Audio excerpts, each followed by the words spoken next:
नमस्कार, मी संतोष विजय साळुंके, संकल्प बोलके या विचार मंचावर आपले सर्वांचे मनापासून स्वागत करतो। आज आपण अशा विषयावर संवाद साधणार आहोत की जो पुस्तकात नाही तर आपल्या रोजच्या आयुष्यात आहे, ते म्हणजे भारतीय संविधान। जात असो किंवा धर्म, स्त्री असो पुरुष असो, गरीब असो श्रीमंत, विद्यार्थी राजकारणी, या सर्वांना जोडणारी एक समान गोष्ट म्हणजे भारतीय संविधान। पण प्रश्न असा की संविधान आपल्याला माहीत आहे का, की फक्त नावापुरतं माहीत आहे? आज हे जाणून घेण्यासाठी संविधान लोकशाहीचा पाया आहे या विषयावर चर्चा करण्याकरिता आपल्यासोबत आहेत समाजाला घडवणारे एक शिक्षक आणि संविधानाचा सखोल अभ्यासक करणारे संविधान अभ्यासक डॉक्टर श्याम देवकर। मी या विषयावर सांगू इच्छितो की सर MA इतिहास, राज्यशास्त्र, शिक्षणशास्त्र, CPCT, CHR, BTech, सेट इतिहास, PhD इतिहास संशोधक एवं समुपदेशक आहेत। स्पर्धा परीक्षा करणाऱ्या प्रत्येक विद्यार्थीसाठी सर एक मार्गदर्शक आहेत। सर नमस्कार। नमस्कार सर, आपले मनापासून हार्दिक स्वागत आहे। सर, माझा पहिला प्रश्न आहे की संविधान वाचन आणि संविधान जगणं यात फरक आपण समजतो का? सर्वांना माझा नमस्कार। मी डॉक्टर श्याम देवकर। जो पहिला प्रश्न विचारला आहे की संविधान वाचणं आणि संविधान जगणं यामध्ये खूप सारा फरक आहे। कारण संविधान वाचून एक्सपर्ट होणं आणि संविधानामध्ये तज्ज्ञ होणं म्हणजे तुम्ही संविधानाच्या मूल्यांशी सहमत आहातच असं नाही। या देशातील अनेक वकील, जज तुम्हाला कट्टरतावादी विचाराचे दिसतील। म्हणजे आत्ताची घटना जर तुम्ही पाहिली असेल, मध्य प्रदेशमध्ये डॉक्टर बाबासाहेब आंबेडकरांचा पुतळा जाळण्यापासून माननीय सर्वोच्च न्यायालयाचे सरन्यायाधीशांवर बूट फेकण्यापर्यंत घटना ह्या घडल्या आहेत आणि न्यायालयीन क्षेत्रातील लोकांनी ते केले आहेत। याचा अर्थ असा नाही का त्यांचा संविधानाचा अभ्यास नाही, कायद्याचा अभ्यास नाही। कायद्याचा अभ्यास आहे, त्यांनी घटना वाचली आहे, घटनेची कलम पाठ आहेत, तोंडपाठ आहेत, परंतु त्या मूल्यांशी ते सहमत नाहीत। या घटनेनं जी मूल्य दिली आहेत आपल्याला, स्वातंत्र्य, समता, बंधुता, ही मूल्य फक्त आणि फक्त पुस्तकात ठेवण्याकरता नाही आहे, ती जगता आली पाहिजे, ती प्रत्यक्षात तुमच्या वागण्यात आली पाहिजे। संत कबीर म्हणतात, कहते हैं करते नहीं मुंह के बड़े लबाड़, उनके मुंह काले होंगे साई के दरबार। की फक्त बोलतात करत नाही। आमचे तुकाराम महाराज म्हणतात की बोले तैसा चाले त्यांची वंदावी पद कमले। की जसे बोलतात तसे वागतात ते खरे संत आहेत, ते खरे खरे लोक आहेत। त्यामुळे जसं बोलतो तसं वागलं पाहिजे, जसं आपण बोलतो तसं आचरण केलं पाहिजे। भारतीय संविधान हा एक जिवंत डॉक्युमेंट आहे, लिव्हिंग डॉक्युमेंट आहे आणि या संविधानासारखं संविधान जगातही कुठे नाही आहे। या संविधानामध्ये जो विचार आहे तो विचार एवढा पवित्र आहे की त्या एका संविधानाने या देशातील हजारो अस्पृश्य जातींना माणसाचा दर्जा दिलाय। अरे असे लोक की ज्या लोकांना माणूसही समजलं जात नव्हतं, अशा लोकांना म्हणजे समाजामध्ये मुख्य प्रवाहात आणलाय। या देशातील स्त्रियांची काय परिस्थिती होती संविधानाच्या आधी आपल्या सर्वांना माहीत आहे आणि जर माहीत नसेल तर हे आपलं दुर्दैव आहे, कारण आम्ही आमचा इतिहास जाणत नाही आहात। तर संविधान वाचणं आणि जगणं यामध्ये खूप मोठं अंतर आहे। एक लक्षात घेतलं पाहिजे की भारतीय लोक पॅराडॉक्सियल बिहेवियर मध्ये एक्सपर्ट आहेत। आता मी हा आरोप करतो, हा वाईट वाटून घेऊ नका। पॅराडॉक्सियल बिहेवियर म्हणजे विरोधाभासी वर्तन, म्हणजे बोलायचं खूप चांगलं तत्वज्ञान मांडायचं, प्रत्यक्षात वर्तन करताना मात्र त्याच्या उलट करायचं।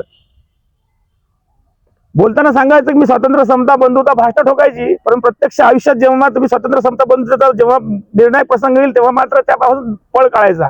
महात्मा फुलेंनी रानडेंना प्रश्न विचारला होता, तेव्हा तुम्हाला इतिहासामध्ये आठवत असेल की लग्न करायच्या वेळेचा प्रसंग आहे की फक्त बोलघेवड सुधारक नको, म्हणून तात्यांसारखं असं झालं पाहिजे, म्हणजे महात्मा फुलेंसारखं झालं पाहिजे की तुम्ही जे बोलता, जे मांडता, जे वाचता, जे संविधानात लिहिलं आहे, जे संविधानामध्ये आहे त्याच्याशी तुम्ही सहमत असले पाहिजे।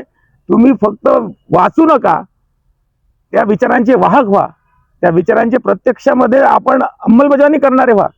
कारण एक लक्षात घेतलं पाहिजे की बा संविधान वाचून तर तज्ज्ञ कोणी होऊ शकतो. तुम्हाला वकिलाची डिग्री मिळेल, संविधान तज्ज्ञ व्हाल तुम्ही, परंतु तुमच्या प्रत्यक्ष लाईफमध्ये तुम्ही जगता का?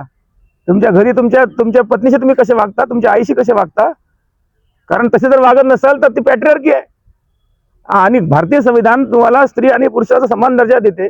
तुम्ही समाजामध्ये जगताना एका अनटचेबल क्लासशी कसं वागता? तुम्ही जातीभेद पाळता का? तुम्ही अस्पृश्यता जी भारतीय राज्यघटनेनं कलम 17 नुसार बॅन केलेली आहे त्यानुसार तुम्ही फक्त बोलता की प्रत्यक्षात कृती करता? त्यामुळे यामध्ये वाचणं, त्यामध्ये तज्ज्ञ असणं आणि प्रत्यक्षात संविधान जगणं यामध्ये बरंच अंतर आहे. त्यामुळे अशातला भाग नाही की मी संविधान तज्ज्ञ आहे म्हणजे मी संविधानाच्या प्रत्येक मूल्याशी सहमत आहे असं तुम्ही कोणाच्या बोलण्यावरून जाऊ नका. त्याचं वैयक्तिक आयुष्य चेक करा. त्याचं वैयक्तिक आयुष्य चेक कराल तेव्हा तुम्हाला कळेल. बोलायला काही लागत नाही. या देशामध्ये बोलणारे बोलगेळे भरपूर आहेत. त्यामुळे संविधान वाचणं आणि संविधान जगणं यामध्ये प्रचंड अंतर आहे. संविधान जगणारी पिढी आपल्याला घडवायची आहे. आम्हाला संविधान वाचणारी तर घडवायचीच आहे, परंतु वाचण्याबरोबर संविधान जगणारी पिढी. कारण ही संविधान मी काय सांगितलं लिव्हिंग डॉक्युमेंट आहे. या डॉक्युमेंट सारखं पवित्र डॉक्युमेंट कदाचितही नसेल. जगातील अनेक तज्ज्ञांनी त्याची स्तुती केली आहे. टीका करणारी आहेत. टीका करणारे नाही असला भाग नाही आहे. कारण टीका करणारे लोक म्हणतात कॉपी पेस्ट आहे. मग कॉपी पेस्ट आहे. आता सुंदर विचारावर कोणाचा कॉपीराईट नाही आहे. जगातल्या सत्य, नीती, न्याय या तत्वात कोणाचा कॉपीराईट असण्याची शक्यताच नाही आहे. त्यामुळे मला एक सांगा की जस्टिस म्हणजे न्याय, सत्य, समानता यावर कोणाचा दावा आहे? की तो एकटा फ्रान्सचा दावा आहे, एकटा जर्मनीचा दावा आहे, की एकटा अमेरिकेचा दावा आहे, की एकटा ब्रिटनचा दावा आहे? मग जी तत्व सर्वमान्य आहे, जी तत्व सामान्य माणसाला माणूस म्हणून जगवतात, जी तत्व सगळ्यांना समान लेखतात, ती तत्व मी घेतली समजा, तर कॉपीराईट कसा आला? ती कॉपीराईट कसं आलं? म्हणजे तुम्हाला फक्त म्हणजे त्याला ज्या तत्वांना विरोध करता येत नाही म्हणून काही विरोध करायचा. म्हणून मी म्हणजे जे प्रश्न विचारला हा प्रश्न खूप चांगला आहे. पहिल्या प्रश्नापासून सुरुवात झाली आहे आणि कदाचित तुम्हाला वाटत असेल की अग्रेसिव्हली मी मांडतोय, पण हे सत्य आहे.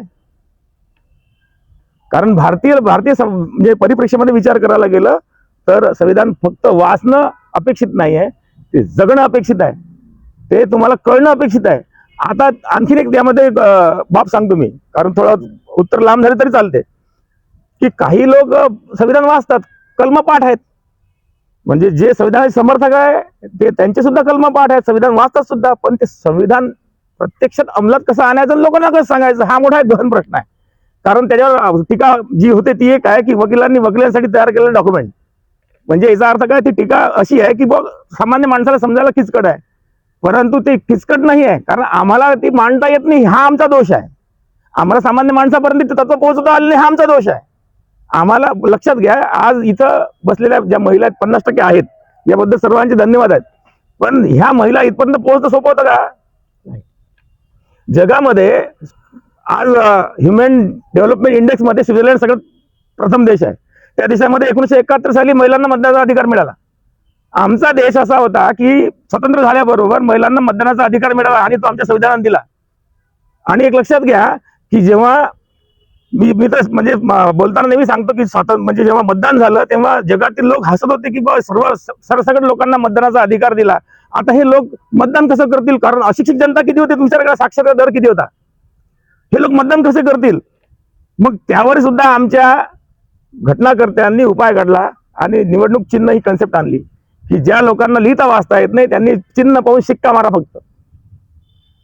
आज तुम्ही पाहिलं असेल पदवीधर मतदारसंघ, शिक्षक मतदारसंघ, त्यातही मतं अवैध होतात शिकलेल्या लोकांची. मग मला प्रश्न सांगा की जी लोक अशिक्षित होती त्यांनी पहिल्या निवडणुकीमध्ये काही मतं अवैध झाली तर त्यात काय मोठी गोष्ट होती? पण महत्वाची गोष्ट ही आहे की संविधान वाचणं आणि संविधान जगणं यात महत् अंतर आहे. आपल्याला संविधान जगणारी पिढी घडवायची आहे आणि जी पिढी समतेच्या आधारावर जगेल, जी पिढी सत्य, नीती, न्याय, समता, बंधुता ही घटनेची मूल्य ही प्रत्यक्ष आपल्या आयुष्यात निर्माण करेल, ती पिढी आपल्याला घडवायची आहे. खूपच छान उत्तर दिलं सर तुम्ही. आपण एक शिक्षक आहात सर, तर शिक्षक स्वतः संविधानिक मूल्यांचा प्रसार करतात का की अभ्यासापुरते मर्यादित आहे? हा वैयक्तिक प्रश्न आहे. थोडा प्रश्न सर्वांनी विचारला आणि प्रत्येक जण आता इथं बसलेला प्रत्येक जण मला सांगा की तुम्हाला शिकवणाऱ्या प्रत्येक शिक्षकाने तुम्हाला घटनात्मक मूल्य कधी सांगितली का? मी तुम्हाला प्रश्न विचारतो. त्याला कारण आहे की ती घटनात्मक मूल्यांशी त्यांचा परिचय नाही आहे. या प्रत्येक शाळातून घटनेचा परिचय लोकांना झाला पाहिजे, अशा प्रकारचं वातावरण आम्ही निर्माण केलं पाहिजे. जी घटनेची मूल्य आहेत, घटनेची कलमं आहेत, घटनेचा जो मूळ गाभा आहे, घटनेचं म्हणणं काय नेमकं, ती तत्व काय, ही पोहोचवली पाहिजे. आता ही केव्हा पोहोचवल्या जातील? अळात नाही तर पोरात कुठे येणार आहे? जसं आज म्हणजे आपण ऐकलं की माझ्या मेंदूत जे आहे ते मी देणार आहे, माझ्या जवळ जे आहे ते मी देणार आहे. जसं तथागत गौतम बुद्धाचं एक वाक्य आहे की त्या व्यक्तीने शिव्या घातल्या तरी त्यांनी वाईट वाटून घेतलं नाही, उलट त्याला धन्यवाद दिले. लोकांना वाटलं की तुम्हाला इतक्या शिव्या घातल्या तरी तुम्ही का बरं प्रतिक्रिया दिली नाही? ते त्यांनी दिल्या, आम्ही घेतल्या नाहीत. त्यांनी दिल्या पण मी घेतल्या नाही, त्यामुळे मला ते त्याच्याजवळ राहिले. तुम्ही एखादी वस्तू दिली, मला मी घेतली नाही, तर ती कोणावर राहिली? तुमच्यावर राहिली. आता मला ते सांगायचं की समजा माझ्याजवळ जी आहे मी ती देईल, त्यांच्याजवळ नाही आहे तर ती काय देणार आहे? कारण या पिढी जी आहे आमची शिक्षकांची, मी जरी शिक्षक वर्गामध्ये येतो तरी मी सत्य सांगतो की त्यांचा घटनात्मक मूल्यांशी पाहिजे तेवढा अभ्यास नाही. आणि भारतीय समाज व्यवस्था ही जातीप्रधान आहे, त्यामुळे त्या घटनेकडे पाहण्याचा आणि संविधानाकडे पाहण्याचा जो दृष्टिकोन आहे, हा दृष्टिकोन कशा प्रकारचा आहे हे मला वेगळं सांगण्याची आवश्यकता नाही आहे. त्यामुळे घटनात्मक मूल्यांशी परिचय नसल्यामुळे त्या व्यक्ती घटनात्मक मूल्य हस्तांतरित करू शकत नाहीत, त्याच्याशी विद्यार्थ्याचा परिचय करू शकत नाहीत. ज्यांचा परिचय आहे, म्हणजे जी समजा आता आपण असं गृहीत धरूया की कॉलेज लेवलचे जे लेक्चरर्स आहेत पॉलिटिकल सायन्सचे, प्रत्येक पर्टिक्युलर घेऊया, मग त्यांचा त्या मूल्यांशी परिचय आहे, परंतु मग त्यांचा तो मूल्य हस्तांतरित करण्यामागे दृष्टिकोन कसा आहे त्याच्यावर अवलंबून आहे. कारण सर्वात महत्वाचं आहे की जी शिकलेली पिढी आहे, शिकलेले लोक आहेत, हे जर नीतिभ्रष्टाचार झाले ते सर्वात घातक असतं. कारण त्यांना धूर्तता ही खूप चांगल्या प्रकारे येत असते. म्हणून जी शिकलेली मंडळी आहे ती मंडळी घटनात्मक मूल्यांशी ओतप्रोत असली पाहिजे, ती त्यांच्याशी सहमत असली पाहिजे. आता मुळात एक लक्षात ठेवा की जो प्रामाणिक आहे, जो समतेचा समर्थक आहे, जो जस्टिस न्यायाचा समर्थक आहे, जो मानवतेचा समर्थक आहे, तो संविधानाचा समर्थक 100% आहे. आणि ज्याच्या मेंदूमध्ये सॉफ्टवेअरचा म्हणजे फॉल्ट आहे, ज्याचं सॉफ्टवेअर करप्ट आहे, स्पष्ट सांगतोय, ज्याच्या मेंदूमध्ये किडे पडलेले असमतेचे, ज्याच्या मेंदूमध्ये जातीचे किडे पडलेले आहेत, किंवा ज्याला अनइक्वलिटी पाहिजे, ज्याला शोषण मान्य आहे, तोच संविधानावर आरोप करेल, इतर कोणी त्यावर आरोप करणार नाही. मग मला हे सांगायचं होतं की शिक्षक मंडळी, त्यांनी विचारलं की शिक्षक मंडळी हे मूल्य देतात का? तर माझं म्हणणं आहे की ती मूल्य देत नाहीत, कारण त्यांच्याकडे तशी ती पोचत नाहीत, त्यांनी तशी वाचलेली नाही आहेत. आता तो अभ्यासक्रमाचा भाग आहे की नाही, अभ्यासक्रमाचा भाग असायला पाहिजे आणि त्यांनी ती पोचवली पाहिजे शिक्षकांपर्यंत. माझा हा शिक्षक मंडळावर आरोप नाही आहे, कोणी शिक्षकांनी याच्याशी म्हणजे वाईट वाटून घेऊ नये, परंतु शिक्षकांनी ही मूल्य पोहोचवणं अपेक्षित आहे. कारण ती पोहोचवली तरच ती सामान्य जनतेपर्यंत पोहोचतील, मुलांपर्यंत पोहोचतील, त्यांच्या डोक्यातील असमानता दूर होईल. पुढे कायद्याने सर्व समान आहेत, मग गरिबांना न्याय मिळण्यामध्ये जास्त वेळ का लागतो? एक सुंदर वाक्य आहे की कायदा हे कोळ्याचं जाळं आहे. कोळ्याचं जाळं म्हणजे माहिती आहे ना तुम्हाला, घरामध्ये जे कोळी जाळं विणतो, त्या कोळ्याच्या जाळ्यामध्ये कोण अडकतं? माशा, छोटे कीटक, आणि तुम्ही अडकता त्यामध्ये. तसा कायदा आहे. कायद्यामध्ये जे श्रीमंत आहेत, बलशाली आहे, या प्रशासनातील शक्तिमान आहेत, ते कायदा तोडून बाहेर निघतात. त्यामुळे अडकतात कोण? लहान घटक, म्हणजे कमकुवत घटक, जे गरीब आहेत, आर्थिक दृष्ट्या अक्षम आहेत, जे सामाजिक दृष्ट्या अक्षम मागे आहेत. मी का वाक्य सांगितले, कायदा हे कोळ्याचं जाळं आहे, त्यामध्ये मोठे माणसं नाही अडकत. मोठे माणसं इथं भ्रष्टाचार करून पळून गेले, त्याच्या बाहेर एकही नाही सापडला हाती. आणि तुम्ही जे पळून गेले त्यांची यादी करा आणि त्यांनी केलेल्या भ्रष्टाचाराची यादी करा, हे कधी पकडले जाणार नाहीत. या देशामध्ये तुम्ही पाहिलं असेल की म्हणजे मोठी मोठी मंडळी, आता पोरशे कार प्रकरण घ्या पुण्याचं, किंवा आपल्या डोळ्यासमोर अनेक उदाहरणं आहे, एक एक उदाहरण नाही घेत, असे अनेक प्रचंड उदाहरणं आहेत. नावं घेतलं तर ते व्यक्तिशः जाईल, किंवा आपल्या राजकारणावर चर्चा नाही करायची आहे, कारण आपण राजकीय नाही आहेत. तर ही जी मोठी मंडळी आहेत, ज्याला वेल सेटल मंडळी म्हणतात, ही वेल सेटल मंडळी कायदा हवा तसा वागवते, प्रशासन हवा तसा वागवते. याला जबाबदार ती घटना नाही आहे, याला जबाबदार ती इम्प्लिमेंट करणारी मंडळी आहे, प्रशासन आहे. म्हणून आमच्या घटना समितीमध्ये भाषण करताना सांगितलं होतं की ही जगातील सर्वोत्तम घटना आहे, परंतु लागू करणारे व्यक्ती कशा आहेत त्यावर अवलंबून आहे. लागू करणाऱ्या व्यक्ती कशा आहेत त्यावर अवलंबून आहे. एक तुम्हाला उदाहरण सांगतो की 9व परिशिष्ट घटनेमध्ये जेव्हा 9व परिशिष्ट मध्ये अनेक कायदे टाकलेले आहेत, ते कायदे टाकताना जेव्हा पहिली घटना दुरुस्ती झाली तेव्हा डॉक्टर बाबासाहेब आंबेडकरांनी त्याला विरोध केला होता की संपत्तीचा अधिकार जेव्हा रद्द झाला तेव्हा. आता लक्षात घ्या, बाबासाहेबांनी विरोध केला होता तेव्हा की लोकांचा संपत्तीचा अधिकार रद्द करू नका. जेव्हा रद्द झाला तेव्हा चांगल्या हेतून रद्द केला.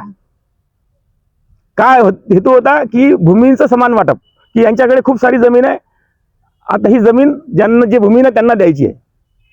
हे काम करण्याकरता त्यांच्याकडची जमीन काढणं आवश्यक होती, परंतु संपत्तीचा अधिकार आड येत होता, काढता येत नव्हती. मग संपत्तीचा अधिकार रद्द केला, मग काढली, मग दिली. हे करताना हेतू चांगला होता, पण नंतर काय झालं, कारण डॉक्टर बाबासाहेब आंबेडकर हे दूरदृष्टी ठेवणारे नेते होते.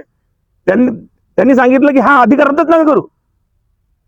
आज जर तो अधिकार असता तर एकाही शेतकऱ्याची जमीन कोण्या उद्योगपतीला घेता आली नसती, शासनाला अधिकृत करता आली नसती. कोणता प्रकल्प करण्याकरता नाही, कशासाठीच नाही. नाही तर काय होतं तुम्हाला माहित आहे, शेतकऱ्याची जमीन घ्यायची प्रोजेक्टच्या नावानं, ती प्रोजेक्ट कॅन्सल झाला तरी सुद्धा त्याला परत करायची नाही, आणि नंतर मग ती एका बिल्डरच्या घशात घालायची. म्हणजे घटनात्मक मूल्य जी आहेत ती घटनात्मक मूल्य या ठिकाणी पायदळी तोडली जातात.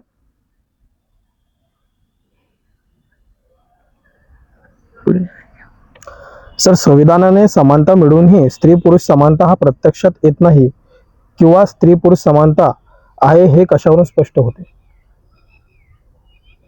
आता मी आधीच सांगितलं तुम्हाला की भारत एकमेव देश आहे की ज्यानं स्त्रियांना पहिल्यांदा समतेच्या आधारे अधिकार दिला, जगातही कोण नाही. इव्हन अमेरिकेतही सुद्धा आजही महिला राष्ट्रपती झालेली नाही, महिला पंतप्रधान झालेली नाही. आपल्या देशामध्ये महिला पंतप्रधान झाली, महिला राष्ट्रपती झाली. आपला प्रश्न काय नेमका? आपला प्रश्न हा आहे सर की घटनेनं सर्वांना समान अधिकार दिला आहे, तरी पण स्त्री आणि पुरुष समानतेमध्ये फरक आहे, तो दिसतो, आणि तो प्रत्यक्षात पण दिसतो. त्याला कारण आहे आपली भारतीय समाज व्यवस्था पुरुष प्रधान आहे, पॅट्रियार्की आहे, आणि ही पुरुष प्रधान व्यवस्था नसानसात भरलेली आपले. तुम्ही ग्रामीण भागात जा तर ग्रामीण भागामध्ये सुद्धा आजही ती पॅट्रियार्की दिसते. ग्रामीण भागात नाही, शहरी भागात दिसते. सगळ्यात शेवटी जेवण करणारी आपल्या घरातली कोण आहे? स्त्री. सगळ्यात शेवटी जेवण करणारी आई आहे. ज्या घरामध्ये म्हणजे सर्वजण बसतात, समजा पुरुष स्त्री सोबत जेवण करतात, तर फार अभिनंदनीय बाब आहे. पण जनरली आपला पायंडा, म्हणजे त्याच्या मनात जरी काही नसलं तरी ती पद्धत आहे की सगळ्यात शेवटी स्त्री जेवते.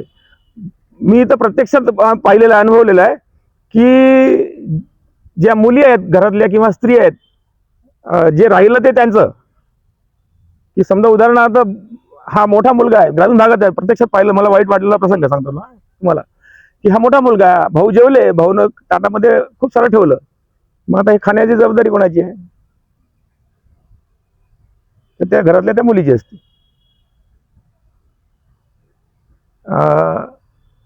ग्रामीण भागात जिल्हा परिषद शाळेमध्ये असा विषय झाला की जिल्हा परिषद शाळेमध्ये जनरली मुलींना टाकलं जातं आणि मुलांना कॉलेजमध्ये टाकलं जातं. एक मला वाईट वाटलं. आणखी एक प्रसंग सांगतो.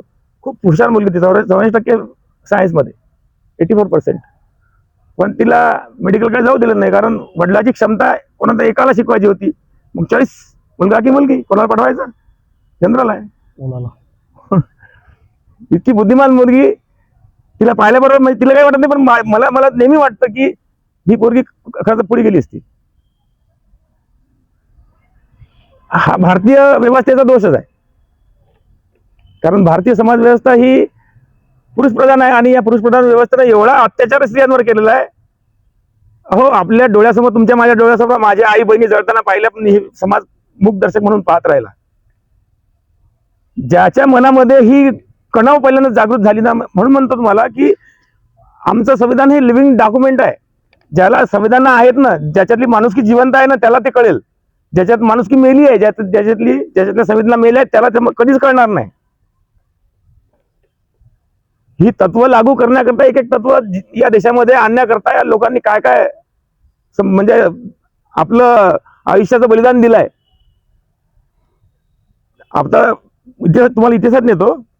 मुलींना शिक्षणाकरता सावित्रीबाई फुले आणि महात्मा फुलेंनी काय काय फेस केलं, तुम्हाला काही वेगळं सांगण्याची आवश्यकता नाही.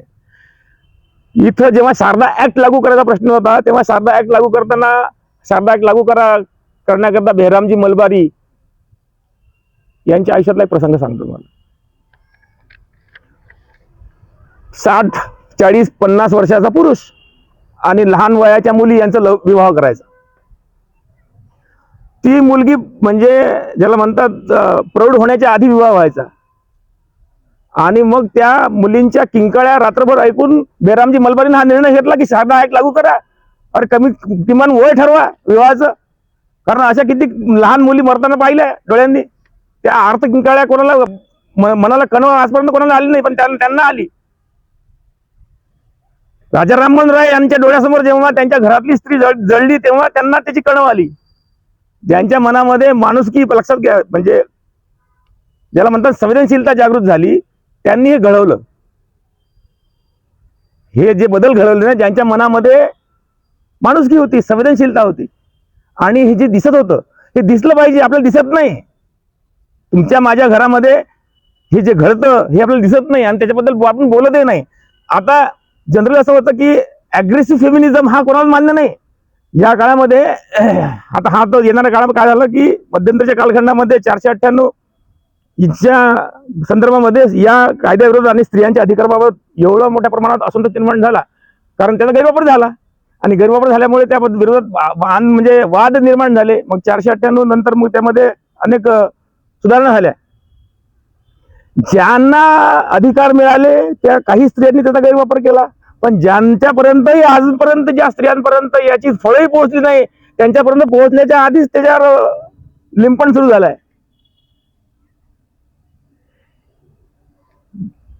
तुम्ही पहा की इतकं असुरक्षित वातावरण या देशामध्ये निर्माण झालंय की आज मुलीला परगावी शिकण्यास पाठवावं की नाही पाठवावं, ही वडिलांच्या मनामध्ये भीती निर्माण झाली. उद्या कदाचित इतकं आणखीन म्हणजे स्त्रियांच्या बाबतीमध्ये असुरक्षित वातावरण निर्माण करण्याचा प्रयत्न या समाजकंटकांचा राहणारच आहे की मुलगी संध्याकाळच्या नंतर घराच्या बाहेर नाही पडली पाहिजे. कारण तुम्ही विधानं पाहता, कोण्या एका पक्षाला हे सगळे सारखे आहेत. यांची विधानं तुम्ही पहा की एखादं प्रकरण घडलं समजा स्त्रियांबाबतीतलं, ते म्हणतात की इतक्या रात्री ती बाहेर काय करत होती, त्यांची असे कपडे घालायला नको होते. मग बाहेर फिरायचा एकट्याचा ठेका फक्त पुरुषांचा आहे. म्हणजे तुमचं म्हणणं काय की स्त्रियांनी 7 नंतर बाहेर पडू नये, असं जर आता पण लक्षात घ्या. असं जर आपण म्हटलं समजा, तर मग ते म्हणतात की तुम्ही स्त्रियांच्या स्वैर मुक्त अनिर्बंध स्वातंत्र्याचे समर्थक आहात. तसंही नाही, आम्ही सत्याचे समर्थक आहोत. जर चुकीच्या एखाद्या स्त्रीने केलं असेल, आम्ही त्याला विरोध करू की ह्या स्त्रीचा चुकीचा आहे. या कायद्याचा गैरवापर करणाऱ्या स्त्रियांना सुद्धा शिक्षा झाली पाहिजे. कारण ह्या स्त्रिया त्या हजारो अन्यायग्रस्त पीडित स्त्रियांचे दरवाजे बंद करतात. ज्या स्त्रिया कायद्याचा गैरवापर करतात त्या स्त्रिया पीडित स्त्रियांचे दरवाजे बंद करतात. या समाजाची मानसिकता स्त्रीविरुद्ध घडवतात. या समाजाची आज परिस्थिती अशी आहे की समाजाची स्त्रीविरुद्ध मानसिकता निर्माण झाली आहे. कदाचित तुम्हाला याची कल्पना नसेल. स्त्री पुन्हा या चौकटीच्या आतमध्ये बंदिस्त करण्या एवढी मानसिकता समाजाची येऊन ठेपली आहे. ही कोणामुळे ठेपली आहे? त्याला कारण आहे की या कायद्याचा गैरवापर करणाऱ्या स्त्रिया होत्या, काही त्यांनी केले आहेत. मग आता गैरवापर केला, मग याचा अर्थ तुम्ही त्या कायद्यावर काल बोट ठेवता. आजही त्या समस्या तुम्ही छत्तीसगडमध्ये जा, झारखंडमध्ये जा, तितक्या दूर जायची आवश्यकता नाही. आमच्या रिमोट आदिवासी भागात जा, स्त्रियांचं आयुष्य बघा. त्या स्त्रियांचं आयुष्य पाहिलं की डोळ्यात पाणी येतं. ग्रामीण भागातल्या स्त्रिया सकाळी उठले की घराचंही करायचं, ते बैलगाडी जुंपायचं, शेतातही काम करायचं, घरी यायचं, पुन्हा कामाला पुन्हा रांधायचं, घरी काम करायचं. एक सुंदर कविता आहे, स्त्रिया है ना, म्हणजे औरत कभी आराम नहीं करती, वो काम पर जाती है, काम से फिर से काम पर लौटती है. माणूस कामावून घरी येतो, पण स्त्री कधी कामावून घरी येत नाही, ती कामावून पुन्हा कामावर येते. या वाक्याचा अर्थ तुम्हाला कळला असेल. म्हणजे एवढं प्रचंड. आणि त्यांचं जे श्रमाचं मूल्यकडे आहे, स्त्रियांच्या श्रमाचं मूल्यच नाही. स्त्रियांच्या श्रमाचं मूल्य कोण मोजणार आहे? पुरुषांच्या आपण मोजतो ना. स्त्रियांच्या श्रमाचं मूल्य, आईच्या श्रमाचं मूल्यच नाही आहे. पुन्हा एक सुंदर सुंदर कविता आहे की वो खाना बनाती रही. ऐकले सर कदाचित तुम्ही? हिंदी कविता आहे, तर मराठी तुम्हाला सारांश सांगतो. ती जेवण बनवत राहिली, ती आजारी असताना तिने जेवण बनवलं, तिची इच्छा नसताना तिने जेवण बनवलं. आम्ही त्या जेवणाला नावावर ठेवली, रडत तिचे थेंब त्या जेवणाच्या भांड्यात पडले, तरी तिने जेवण बनवलं. आम्ही रात्री 2:30 वाजता जेवण बनवून घेतलं. आम्ही तिच्याकडून 50-50 लोकांचं जेवण बनवून घेतलं. तिनं दिवस रात्र जेवण बनवलं. तिची कंबर वाकली तरी तिने जेवण बनवलं. तिचे पाय आखडले तरी तिने जेवण बनवलं. तिच्याकडनं उभं राहून जेवण बनवता येत नाही, ती गॅस खाली ठेवून जेवण बनवायला लागली, तरी सुद्धा तिने जेवण बनवलं. तिच्यानं बसता येत नव्हतं तरी सुद्धा तिने जेवण बनवलं. मी ही कविता तुम्हाला याकरता ऐकवली की त्यांच्या श्रमाचं मूल्य कुठे आहे? स्वयंपाक करणे हे कोणाचं काम आहे? ही श्रमाची विभागणी कोणी केली? आता तुम्ही मी आपण एका समाजाचे आहोत, या समाजाचे घटक आहोत. हे आपल्याला बदलायचं आहे.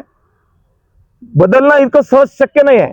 समजा विवाहित पुरुषांनी हा प्रयत्न केला, आता मी सांगितलं तुम्हाला, विवाहित पुरुषांनी हा प्रयत्न केला की आई म्हणते की माझ्या जो होता तोपर्यंत केलं नाही, आता बायकोली करायला लागला. तर आपल्याला ही पॅट्रियार्की जी आहे, पुरुष प्रधान समाज मानसिकता, ही बदलणं आवश्यक आहे. ती बदलणं, आमचं संविधान स्त्रियांना तो अधिकार देते आणि तो अधिकाराचा आपण फक्त गैरवापर करू नये आणि त्याचं आपण समर्थक असलं पाहिजे. मी या विषयावर त्यामुळे जास्त बोललो की आपल्याला एक सुरक्षित वातावरण आमच्या बहिणींकरता, आईंकरता निर्माण करणं आवश्यक आहे. आणि ॲग्रेसिव्ह फेमिनिझम जो आहे त्याचं एक कन्सेप्ट तुम्हाला सांगतो की विवाह ही स्त्रियांच्या गुलामीची सुरुवात आहे, अपत्यप्राप्ती ही स्त्रियांच्या गुलामीची सुरुवात आहे. अरे ती नैसर्गिक आहे, सोशल आहे ना. आता ती एक सामाजिक बांधिलकी असं म्हणता येईल, सोशल सिक्युरिटीसाठी निर्माण केलेली व्यवस्था आहे. ती जर तुम्हाला मान्य नसेल, समजा की तुम्हाला जर वाटत असेल की ती गुलामी सुरुवात आहे, तर ॲग्रेसिव्ह फेमिनिझम बद्दल मी सहमत नाही. हा, मी हे म्हणतो की स्त्री पुरुष समान असले पाहिजे, आमची राज्यघटना म्हणते, ती मान्य आहे. परंतु आता स्त्रियांना आपण समजा अधिकचे अधिकार दिले पाहिजे, परंतु ही समाज व्यवस्था त्या ॲग्रेसिव्ह फेमिनिझममुळे त्या स्त्रियांच्या अधिकाराच्या विरोधात जाईल. लक्षात ठेवा, मी जे आज तुम्हाला बोलतो की स्त्रियांच्या अधिकाराच्या मताच्या विरोधात जाणार आहेत. बहुतांश पुरुषाची मानसिकता, समाजाची मानसिकता तिथपर्यंत येऊन ठेपली आहे की शिल्लकचे अधिकार नको. का बनली आहे? कारण ज्यांनी गैरवापर केला त्यांच्यामुळे. पण यामध्ये घटना आजही शोषितांच्या पाठीशी उभी आहे. जे जे पीडित असतील, जे जे शोषित असतील, त्याच्या मागे आमची घटना ठामपणे उभी आहे. जोही शोषित असेल तो कोणी असेल. छान सर, स्त्रियांची भूमिका तुम्ही एकदम ॲग्रेसिव्हली आणि मुळात जे सत्य आहेत त्या परिस्थितीत मांडली. सर, माझा पुढचा प्रश्न हा आहे की संविधान धर्म स्वातंत्र्य देतो सर्वांना, तरी पण आजकालच्या धर्मांमध्ये तणाव का पाहायला पडतो? भारतीय राज्यघटनेनं प्रत्येकाला धर्म स्वातंत्र्याचा अधिकार दिलाय, धर्म पालनाचा अधिकार दिलाय, धर्म प्रसाराचा अधिकार दिलाय. भारताचं वैशिष्ट्य हे आहे की भारत हा बहुधार्मिक देश आहे आणि त्यामुळे येथील प्रत्येक विचाराचा, प्रत्येक धर्माचा सन्मान हा व्हायलाच पाहिजे. भारतीय राज्यघटनेनं जरी धर्माच्या आधारे आपल्याला सांगितलं की सर्वांना अधिकार आहे, धर्म स्वातंत्र्याचा अधिकार आहे, धर्म प्रचाराचा अधिकार आहे, धर्म प्रसाराचा अधिकार आहे, पण भारतामध्ये आज पाहतो आपण जे धर्माधर्मामध्ये वाद निर्माण झाले, बरोबर आहे ना. हे कोणी निर्माण केले? याचा पहिला फाउंडर कोण आहे? ब्रिटिश. डिवाइड अँड रूल 1857च्या उठावामध्ये मला माहिती आहे सगळे हिंदू मुस्लिम सोबत लढले. मग त्यांना वाटलं की आम्हाला इथून निघून जावं लागेल, हे सर्व सोबत लढले. मग आता यांच्यामध्ये जोपर्यंत फूट पडत नाही तोपर्यंत आम्हाला इथं राज्य करता येत नाही. मग त्यांनी काय केलं? इकडच्या लोकांना फंडिंग केली, तिकडच्या लोकांना फंडिंग केली की तुम्ही तिकडे कट्टरवाद निर्माण करा आणि तुम्ही इकडे कट्टरवाद निर्माण करा. झालं सुरू. प्राचार्य बेग तुम्हाला माहित आहे. आणि त्यांनी जी लावलेली बीज आहेत मग ती बीजाची फळं तुम्हाला आज दिसतात. Divide and rule. या राष्ट्र एक कुटुंब आहे आणि आमच्या कुटुंबामध्ये समजा उदाहरणार्थ माझ्या भावाचा विचार मला थोडे वेगळे वाटतात. याचा अर्थ असं थोडी माझा भाऊ माझा दुश्मन आहे. कुटुंब तुम्हाला एक संघ ठेवायचं असेल, कुटुंब जर तुम्हाला बाहेरच्या शत्रूशी लढायचं असेल तर तुमचं कुटुंब आधी एकत्र बसलं पाहिजे, एका ठिकाणी बसलं पाहिजे. तुम्ही तेव्हा बाहेरच्या शत्रू तेव्हा लढू शकाल जेव्हा तुमचं कुटुंब एकत्र असेल. माझा भावाचं पटत असेल तर इतर कोणाची म्हणजे हिंमत नाही होणार माझ्याशी भांडणं करायची. पण आधी माझे भाऊ आम्ही एकत्र बसलो पाहिजे. माझे 2 भाऊ आहे, 3 भाऊ आहे, 4 भाऊ आहे, 5 भाऊ आहे. या 5 भावा जेव्हा एकत्र आहे तोपर्यंत कोणीच तुमच्याशी भांडण करू शकत नाही. पण जेव्हा तुमच्या भावाभावाने भांडणं लावू आम्ही तेव्हा मग काही विषयच नाही, मग सांगायचं काम नाही. या भावाला सांगितलं तुझा भाऊ असा म्हणतो, त्या भावाला सांगितलं तुझा भाऊ असा म्हणतो, तो तुला असा म्हणतो, तो तुला तसा म्हणतो. मग सर्वात जास्त जे डिक्लाइन जे होतं ते स्वतः कुटुंब अंतर्गत व्यवस्थेमुळे होतं. अनेक राष्ट्र डिक्लाइन झाले, लोकशाही व्यवस्था ढासळल्या. कशामुळे ढासळल्या? त्यांच्या अंतर्गत व्यवस्थेमुळे. मग त्यामुळे आम्हाला आमचं जर कुटुंब, आमचं राष्ट्र हे जर आम्हाला एकसंघ ठेवायचं असेल, आम्हाला गुण्यागोविंदाने रांधायचं असेल, शक्तिशाली राष्ट्र म्हणून उभं राहायचं असेल तर आम्हाला आमचे जितकेही भाऊ आहेत त्या भावाचे जितके विचार आहेत हे सगळे आम्हाला एकत्र ठेवावे लागतील. गुण्यागोविंदाने राहावं लागेल. माझ्या भावाचं जर माझं सगळं पटत नसेल तर मी ते चर्चेला सोडून घेईल. काय म्हणणं आहे भाऊचं प्रत्येक गोष्टीला आमचं पटील असं काही आहे का? माझ्या घरामध्ये समजा उदाहरण घेऊया, यांना वेगळी आईस्क्रीम आवडते, मला वेगळी आईस्क्रीम आवडते. यांना जीन्स पॅन्ट आवडते, मला नाही आवडत. म्हणजे भावाचे सगळे आवड निवड सारखी असणार आहे का? शक्य नाही ना. मग याचा अर्थ असं नाही का आपण दुश्मन वगैरे? तसं नाही ना. माझ्या कुटुंबामध्ये म्हणजे अरे 36 आकडा असतो आपल्या विचारामध्ये. एक भाऊ या विचाराचा, दुसरा भाऊ त्या विचाराचा. तुम्ही पाहिलं एका कुटुंबामध्ये तरी भाऊ आहेत ना. आवड निवड एक प्रचंड वेगळे आहेत. आता माझ्या कुटुंबामध्ये मी एवढा वाचन करणारा वैचारिक समजा आहे आणि एक जण माझा भाऊ आहे समजा, ते पुस्तक विशेष नाही काही. याच्यातला काही असं नाही ना की त्याचा माझा 36 आकडा आहे म्हणून. बरोबर आहे ना. जसं उदाहरण घेऊया आपण की ईश्वर आहे ना, ईश्वराने भक्ताचं नातं कसं असावं. ईश्वराने भक्ताचं नातं, कोणी ईश्वराला काय म्हटलं? मित्र म्हटलंय. जनाबाईचा मित्र होता, तो त्याला दळण लागत होता है ना. कोणी त्याला पती मानलं, मीराबाईने पती मानलं ईश्वराला. कोणी मित्र मानलं, कोणी सखा मानलं है ना. कोणी माऊली म्हणते, आई म्हणते, कोणी बाप म्हणते, कोणी ईश्वरपुत्र म्हणते. म्हणजे ईश्वराशी नातं कसं निर्माण करायचं हा माझा वैयक्तिक प्रश्न आहे. मी माऊली म्हणेन की आई म्हणेन, माझ्या ईश्वराला एक बाप म्हणेन है ना. तू सर्वांचा पिता, काही लोक म्हणतात तू सर्वांचा पिता आहे. ईश्वराला कोणी बाप म्हणते, कोणी माऊली म्हणतो, कोणी आई म्हणते. जनाबाईने मित्र केला, मीराबाईने पती केला. जसं ईश्वराशी नातं आपण निर्माण करतो तसं ईश्वराशी नातं कोणाचं कसं असावं यावरून मतभेद आहेत. सगळे धर्म म्हणजे काय? ईश्वराशी नातं कसं असावं यावरून मतभेद आहेत. मग तो विचार वेगळा आहे याचा अर्थ शत्रू थोडी आहे. विचार वेगळा म्हणून शत्रू आहे का? विचार वेगळा आहे म्हणून शत्रू नाही आहे. आपण एका कुटुंबातले आहोत. त्यामुळे भाऊला जीन्स पॅन्ट आवडते, मला धोतर आवडते, मी धोतर घालावं. भाऊला जीन्स पॅन्ट आवडते, भाऊला जीन्स पॅन्ट घालावी. त्यांना समजा एका घरामध्ये तुम्हाला नॉनव्हेज माहिती आहे, काही घरात नॉनव्हेज चालत नाही, मला चालतं. समजा उदाहरण घेऊ आपण तर काय असते की तुला पाहिजे ना बाहेर घरात न्यायचं, आणि जास्त समजा हट्ट केला तर हे भांडे हो बाहेर तिकडे करतात ना. पण याचा अर्थ असा काय की मग तू माझ्या घरात राहू नको, आपला 36 आकडा आहे. आपण पाहतो आपल्या समाज व्यवस्थेमध्ये असे आहेत की त्यांची भांडी सुद्धा वेगळी ठेवतात पण एका कुटुंबात राहतात ना.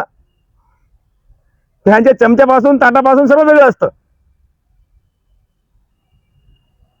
मग याचा अर्थ असा आहे का की तुमची माझी शत्रुत्व आहे. मग हे राष्ट्र आहे, या राष्ट्रामध्ये हे आपले सर्व बहीण भाऊ आहेत. पटणार नाही असं. आता तुम्ही पाहता म्हणजे भावाभावाचे शेतीचे वाद होतात, मारामाऱ्या होतात, अनेक टोकाचे प्रसंग होतात नाही असे भाग नाही. याचा अर्थ असा नाही ना.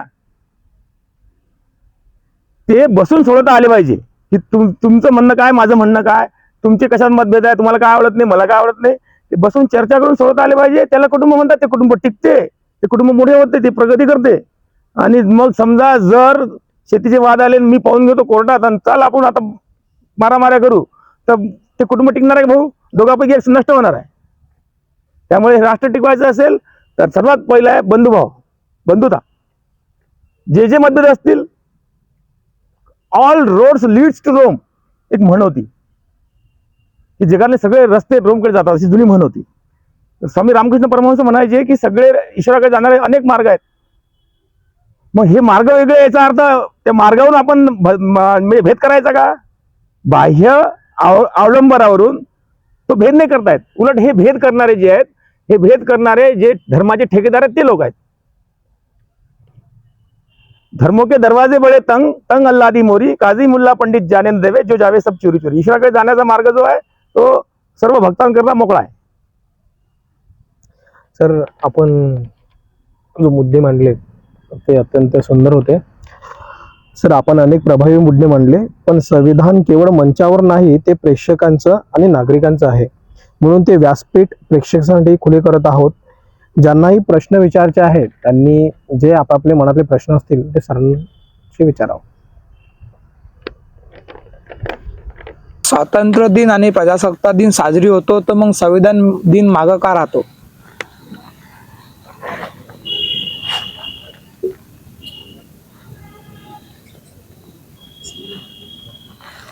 यांनी तो प्रश्न विचारला.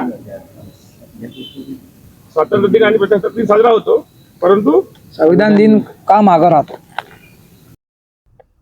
आता संविधान दिन कोणी साजरा करावा? संविधान दिन कोणी साजरा करावा असं तुमचं म्हणणं आहे. आणि समजा यांना वाटत नाही की बा संविधान माझं नाही, मग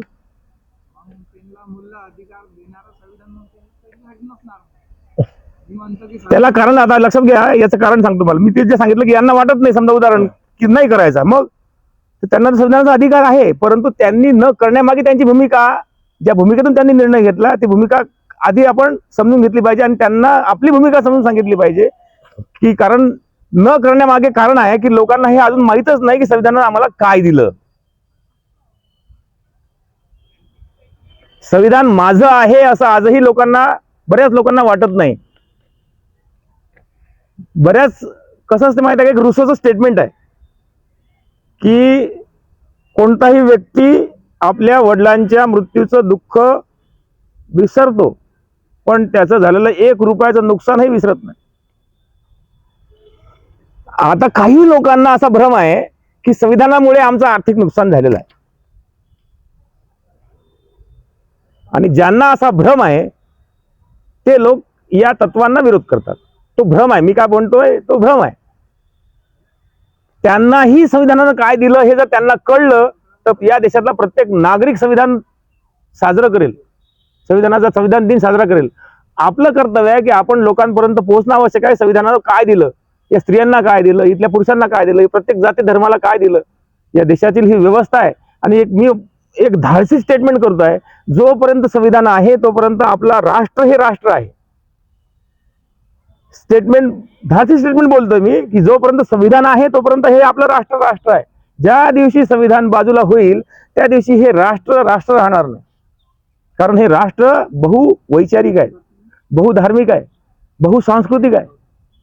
कुण्या एका व्यक्तीचा म्हणजे किंवा कुण्या एका विचाराचा हा एकाधिकारशाही नाही. त्यामुळे संविधान दिन साजरा न होण्यामागे, याच्या मागे पराभव हा या स्वातंत्र्य समतावादी विचारांच्या लोकांचा आहे. त्यामागे इतर लोकांना आपण दोष देऊन फायदा नाही आहे. म्हणजे हे जबाबदारी आपली सर्वांची आहे. आपण लोकांपर्यंत पोहोचणं आवश्यक आहे. आणखी अजून कोणाला काही प्रश्न असेल तर? संविधानाने महिलांना समान हक्क दिले असताना अनेक महिला आजही ते का स्वीकारत नाहीत? महात्मा फुलेंनी आणि सावित्रीबाई फुलेंनी शाळा सुरू केल्या स्त्रियांसाठी. अनाथ बालिकाश्रम सुरू केला, प्रसूतिगृह सुरू केले. याच्यामध्ये जे आहेत म्हणजे याचा लाभ हा फक्त कोणा एका जातीला मिळाला काय? सर्व धर्माच्या स्त्रियांना मिळाला की नाही?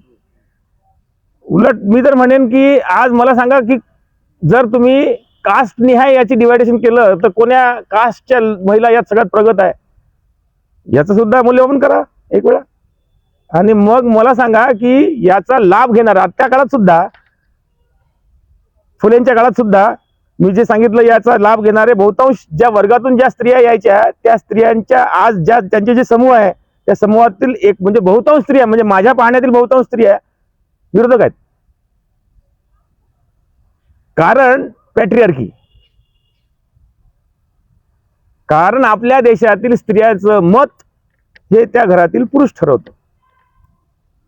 मतदानाला जाताना कोणाला मतदान करायचं त्या घरातील पुरुष सांगतो ते सगळे मतदान करायचं.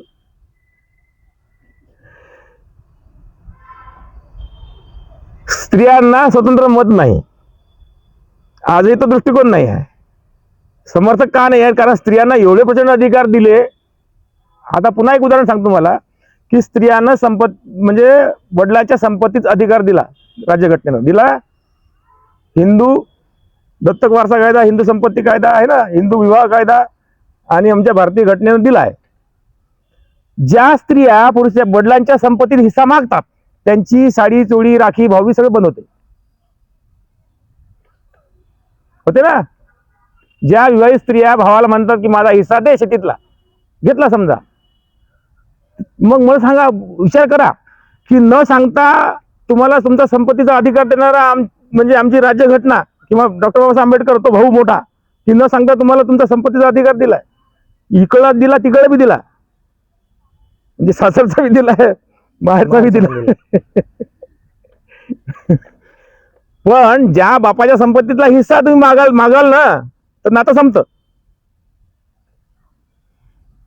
पैसा मोठा की नातं मोठं आहे? मागा हिस्सा म्हणजे जेव्हा जे मागायचा प्रयत्न करतात भावाला किंवा वडिलांच्या संपत्तीचा हिस्सा मागतात, तुमची राखी बंद होते, भाऊबीज बंद होते, साडीचोळी बंद होते, बापाचा घर दरवाजा बंद.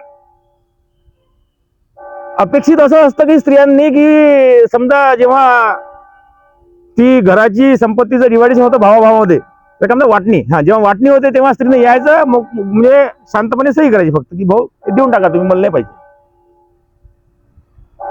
बरोबर आहे ना? त्यामुळे राज्यघटनेमध्ये स्त्रियांना अधिकार दिलेला आहे, प्रचंड अधिकार दिले आहे, परंतु स्त्रियांनी त्या अधिकारांचं आजपर्यंत त्यांच्या जाणीव नाही काय मिळालेलं आहे माहित नाही आहे. एवढे प्रचंड अधिकार भारतीय स्त्रियांना दिले भारतीय राज्यघटनेनं की जगातील कोण्या स्त्रियाला दिले नाही एवढे. पण भारतीय स्त्रियांना त्याची जाणीव आजही नाही आहे. ती जाणीव नाही म्हणून आहे आपण जे बोललो की आम्ही कमी पडलो किंवा आपले भारतीय लोक जनरली वाचन करत नाहीत. आधी व्होकल विद्यापीठ होतं चर्चा आणि आम्ही व्होकल विद्यापीठावर विश्वास ठेवतो. आता व्हॉट्सअप विद्यापीठ आहे, सोशल मीडियाचे विद्यापीठ आहेत, पुस्तकाच्या विद्यापीठातून कोणी ज्ञान घेत नाही. आणि मग त्यामुळे हे व्हॉट्सअप विद्यापीठ, सोशल मीडियाचे विद्यापीठ आणि जुन्या काळातले व्होकल विद्यापीठ या विद्यापीठातून तुम्हाला जे आलं तुम्हाला ते सत्य मानता तुम्ही. बरोबर आहे ना? तुमच्या गावात म्हणजे हे आजची गोष्ट आहे काय? जेव्हा अल्बेरुनी नावाचा अरबी प्रवासी भारतात आला होता तेव्हा त्यांनी सांगितलं की भारतीय लोकांना कोणत्याही ऐतिहासिक वास्तूबद्दल विचारलं ते सांगतात एक राजा होता, एक राणी होती, ते तिथे राहायचे आणि त्यांची ती इमारत आहे. हे अल्बेरुनी लिहून ठेवलेलं आहे की भारतीय लोकांना इतकं घोर अज्ञान आहे इतिहासाचं. आजचं आहे. त्यामुळे आम्हाला अज्ञान, प्रचंड अज्ञान ना, आम्ही अज्ञानामध्ये जगणारे लोक आहोत. आणि विचार करा या काळामध्ये जो ज्ञानाचा प्रचंड स्फोट झालाय, मी थोडं विषयांतर करतो, आणखी थोडं 10 मिनिटं घेतो तुमचे, की इतका स्फोट झालाय ज्ञानाचा. छत्रपती शिवाजी महाराजांनी भूगोलाच्या ज्ञानाच्या आधारे राज्य निर्माण केलं, ब्रिटिशांनी डेटाच्या आधारे या भारताने जगावर राज्य केलं. आजही तुमचा सोशल मीडियाचा जेव्हा तुम्ही अँड्रॉइड फोन वापरता तेव्हा सगळे ऍप तुमच्या परमिशन घेतात, तुमचे फोटो वापरू आम्ही, तुमचे आहे ना कॉन्टॅक्ट वापरू, तुमचे सगळं काय काय तुमचे मेसेज वाचून सगळा डेटा हा जमा कुठे होतो अँड्रॉइडचा. आणि ते त्याचा वापर निवडणुकीसाठी करतात, तुम्हाला कदाचित माहित नसेल. आज परिस्थिती अशी आहे की मी कसा आहे हे माझ्या बापाला माहित नाही, माझ्या आईला माहित नाही, माझ्या बायकोला माहित नाही, माझ्या भावाला माहित नाही, माझ्या मित्राला माहित नाही, पण माझ्या खिशातल्या मोबाईलला 100% माहित आहे मी कसा आहे. मी कसा आहे हे फक्त मोबाईल शिवाय जगात कोणालाच माहित नाही. हा काळ असा आहे. आणि हा डेटा कोणापाशी आहे? आंतरराष्ट्रीय कंपन्यापाशी आहे. त्या कंपन्या हा डेटा विकणार आहे आणि त्याच्या आधारे तुमच्याशी डील करणार आहेत. म्हणजे ह्या निवडणुकाचं व्यवस्थापन करणार आहात. डेटाच्या आधारे, ज्ञानाच्या आधारे, हा ज्ञानाचा स्फोट. म्हणून हे लक्षात ठेवा, भारतीय समाज जो आहे हा अज्ञानामध्ये अत्यंत खोल गर्तेत आहे. या काळामध्ये जो ज्ञानाचा स्फोट इतका म्हणजे होत आहे जगामध्ये, प्रचंड इतकं ज्ञान आहे, तरीही भारतीय समाज आजही पुस्तक वाचायला तयार नाही, आजही ज्ञान घ्यायला तयार नाही. एक पुस्तक वाचणारा व्यक्ती म्हणतो मी प्रचंड बुद्धिमान आहे, आणि डॉक्टर बाबासाहेब आंबेडकर म्हणतात, डॉक्टर बाबासाहेब आंबेडकर सारखा प्रचंड जगातला बुद्धिमान माणूस म्हणतो की मी ज्ञानाच्या महासागराच्या गुडघ्यावर पाण्यातही नाही आहे. हे कोण म्हणतंय? डॉक्टर बाबासाहेब आंबेडकर म्हणतात. तर तुमच्या माझ्या अंगावर पाण्याचा एक शिंतोडा वळला नाही आहे, पण तरी आपण म्हणतो मला सगळं माहित आहे. अजून कोणाला प्रश्न? सर, संविधानात काही ठराविक जातींसाठी आहे गैरहजर इतर जातींमध्ये का तयार झाला? प्रश्न पुन्हा सांगा. संविधानात काही ठराविक जातींसाठी असा गैरहजर इतर जातींमध्ये का तयार झाला? हा, असा गैरसमज आहे तो. आता असा गैरसमज संविधान हे एका जातीपुरतच आहे. त्याला कारण तुम्हाला सांगतो की संविधान निर्माण केलं या देशातील शोषित वर्गातील एका व्यक्तीनं. भारतीय घटना समितीची दारं खिडक्या आम्ही XYZ व्यक्तीसाठी इतके घट्ट बंद केले की त्याचा विचारही घटना समितीत येणार नाही, असं देशातील एका मोठ्या व्यक्तीचं स्टेटमेंट होतं. पण महात्मा गांधींनी जेव्हा पहिल्यांदा ही देशाची घटना आहे या देशातील अत्यंत रिमोट क्लास, म्हणजे ज्याला म्हणता येईल सबल्टन क्लासच्या व्यक्तीच्या हातून लिहिल्या गेली पाहिजे, हा आग्रह धरला होता.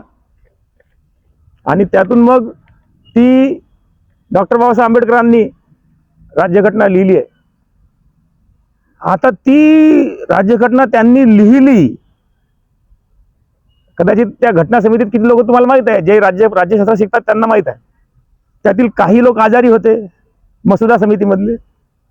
एकाचं निधन झालं, त्याला दुसरा व्यक्ती घेतला, एक दिल्ली बाहेर राहायचा. त्या घटना समितीच्या कार्यामध्ये सहभागी फक्त एकच व्यक्ती होते, ते म्हणजे डॉक्टर बाबासाहेब आंबेडकर. या ना त्या कारणामुळे त्या समितीच्या मिटिंगला कामकाजाला इतर लोक हजर राहू शकले नाही, राहिले नाहीत. मग एकट्यानं ते राज्यघटना लिहिण्याचं काम केलं. मग आता मला सांगा की त्यांनी एकट्यानं लिहिलं, मग त्यांच्या मनाने त्यांनी सगळं लिहिलं का? तुम्ही जर घटनात्मक डिबेट्स सगळे खंड वाचा, आणि हे वाचणं आवश्यक आहे, तुम्ही वाचले पाहिजे, कारण जेनझी आहे. तुम्ही वाचा, कारण तुम्ही इतर जगापर्यंत पोहोचवाल. हे ती घटनात्मक डिबेट्स वाचा, मग तुम्हाला कळेल तुमची बाजू कोणी घेतली. तुम्हाला समजेल ना माझा कोण आहे. मी सांगतो म्हणून का? तुम्ही वाचा घटनात्मक डिबेट्स, तुमची बाजू कोणी मांडली तिथं. इथं स्त्रियांची बाजू कोणी मांडली, शोषित वर्गाची बाजू कोणी मांडली, कोणाचं म्हणणं काय होतं, आणि सर्वांच्या सहमतीनं प्रत्येक कलम इथं समाविष्ट झालेला आहे. कोणा एकट्याचा आग्रहवास्तव नाही आहे. त्यामुळे कुणी जर असं म्हणत असेल की यांनी लिहिलं म्हणजे यांचं आहे आणि यांनी लिहिलं म्हणजे यांच्या समूहाचा आहे, हा त्यांचा मूर्खपणा आहे.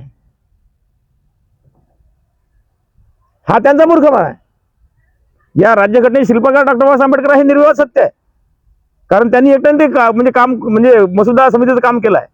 परंतु एक लक्षात ठेवा, ही फ्रेमवर्क जी आहे ही सर्वांनी सर्वानुमते चर्चेनं ठरवलेली आहे. जर तसं नसतं तर गांधींचा सर्वात जास्त प्रभाव होता जगावर आणि इथं सुद्धा. तर गांधीवादाचे सर्वात जास्त तत्व आलीच राज्यघटनेत नाही आली. 4 तत्व आहे फक्त. आणि इव्हन म्हणजे तुम्ही पाहिलं असेल की भारतीय जी समाज व्यवस्था आहे किंवा भारतीय संविधान आहे, या संविधानानं जी चौकट निर्माण केली, ही चौकट निर्माण करताना कोण्या एका जातीसाठी, एका धर्मासाठी केली का? नाही. या राष्ट्रातील प्रत्येक घटकासाठी ती चौकट निर्माण केलेली आहे, आणि ते सर्वांच्यासाठी लाभदायी आहे. कोण्या एका वर्गासाठी नाही आहे, कोण्या एका व्यक्तीला म्हणून त्यांच्या समूहाचा आहे. हा लोकांचा गैरसमज आहे, हा जातीय दृष्टिकोन आहे. हे चष्मे आहे आपल्या जाती धर्माचे, हे काढल्याशिवाय सत्य समजणार नाही. हा लागलेला चष्मा आहे. मी निळा चष्मा लावला मला निळं दिसते, जग हिरो लावला हिरो दिसते, पिवळा लावला पिवळं दिसते. माझ्या डोक्याला जाती चष्मा आहे म्हणून मला ते चष्मा दिसतं. तुम्हाला मला जाती धर्म चष्मे आहेत ना, ते चष्मे काढा आधी. ते चष्मे काढल्याशिवाय समजणार नाही. ते माणूस म्हणून पहा ना माझ्याकडे. माणूस म्हणून तुम्ही पाहायला तयारच नाही आहे. तुम्हाला चष्मे जातीचे, तुमच्या जाती चष्मे काढा आधी. मग आमचं जे संविधान आहे जगातली सगळ्यात पवित्र आहे. ते तुम्हाला केव्हा कळेल जेव्हा तुम्ही माणूस असाल तेव्हा. तुम्ही माणूस नाही ना, तुम्ही एका विशिष्ट जातीचे आहात, तुम्ही त्या ठिकाणाहून पाहता म्हणून तुम्हाला ते वाटते की या जातीचा आहे. तुम्ही आधी जात तुमची वजा करा तुमच्या आयुष्यातून आणि मग सांगा. एक भारतीय म्हणून सांगा.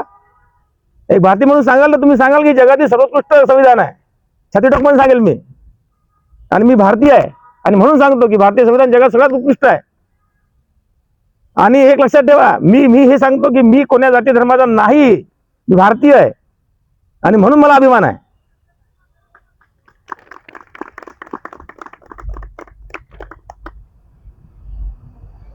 सर माझा एक प्रश्न आहे. आपलं महाराष्ट्रामध्ये खूप संत होऊन गेलेले आहेत. संत विचार स्वराज्यात आणि भारतीय संविधानात कसे आले, हा एक माझा प्रश्न आहे. हा तर आमचा जगण्याचा धागा आहे. हा आमच्या जगण्याचा धागा आहे. आमच्या संतांनी तेच सांगितलं आहे. या देशामध्ये जेवढे संत झाले ना त्यांना आपण संत ही शिक्का मारलाय. ते समाजसुधारक आहेत. ते त्या काळातले म्हणजे सोशल मुवमेंट त्यांनी घडवून आणली आहे. म्हणजे एक लक्षात घ्या, मी तुम्हाला थोडं धार्मिक विचार नेतो. आत्मविश्वास गमावलेला समाज आहे आपला. बहुतांश लोक असे आहेत, तुम्ही देश पहा आधी. म्हणजे महात्मा गांधींना जेव्हा पहिले महात्मा गांधी 1915ला भारतात आले की नाही, तेव्हा पहिल्यांदा त्यांचे राजकीय गुरु गोपाळकृष्ण गोखले यांनी त्यांना सल्ला दिला की तुम्ही पूर्ण देश पहा, देशाचा दौरा करा. त्यांनी देशाचा दौरा केला, बरोबर आहे की नाही.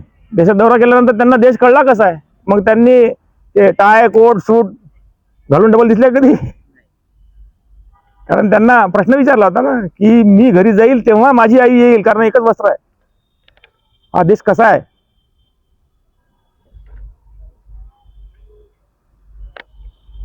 हा देश कसा आहे तेव्हा त्यांना कळलं. मी या देशातील लोक इतके इनोसंट आहे, इतके प्रामाणिक आहे, इतके स्वच्छ आहे.